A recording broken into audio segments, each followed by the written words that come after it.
Karibu mpenzi mtazamaji wa Mkubwa Media. Me imeonekana kuwa ni tishio katika baadhi ya digital platform. Ukizungumzia msanii mwenye mauzo makubwa mwaka huu, Harmonize anaweza kushika namba moja.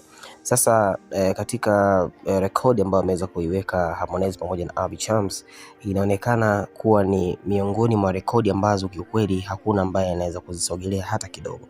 Sasa kwa nini nasema hivi? Ni kwamba Spotify wenyewe wamesema kwamba Me Too is the most streamed song on Spotify East Africa with 1.3 million streams in 2025. Sasa hapa wanatakiwa uelewe kitu kimoja. Spotify wenyewe wanasema kwamba Me Too ndio imekuwa nyimbo ambayo imeweza streamed kusikilizwa kuliko ngoma nyingine Afrika Mashariki. Maana yake ni kwamba katika nyimbo zote zilizowekwa katika mtandao wa Spotify Afrika Mashariki, huwezi kuacha kutaja ngoma ya Me Too kati ya Me Too pamoja Abby Chams pamoja na Harmonize. Kwa hiyo ngoma hii ina jumla ya streams milioni 1.3 ndani ya mwaka huu 2025.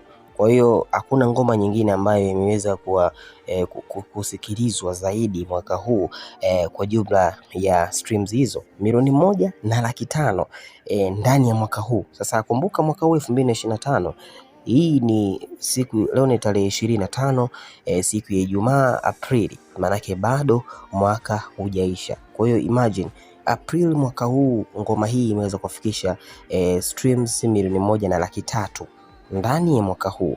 Je, ikifikia Disemba itakuwa na streams ngapi? Kwa hiyo nadhani itakuwa ni rekodi kubwa, na kiukweli inaweza kuleta inaweza kuwa ni moja ya ngoma ambazo kiukweli ambayo itaweka rekodi kuliko ngoma zote ambazo zitakuwa zimetoka kwa mwaka huu. Kwa hiyo ni collab ambayo ni ya pili kwanza ya Abby Chams pamoja na Harmonize. Kwa hiyo ukifuatilia ili ya Leave Me Alone aliyoitoa mara ya kwanza, sasa hii ni bab kubwa kwa sababu inafanya waweze kujiona kwamba ni wasanii wakubwa ambao kiukweli hawabahatishi inapokuja swala la business. Kwa hiyo Spotify wameweza kusema hivyo, lakini pia kuna ujumbe pale. Harmonize akasema, warning guys, we have another one sound more crazy and this time it's Konde Boy featuring Abby Chams, ambapo anasema kwamba hakuna nyimbo nyingine ambayo itakuja kutoka. Kwa hiyo itakuwa katika update nyingine kuhusiana na ujio wa ngoma hiyo.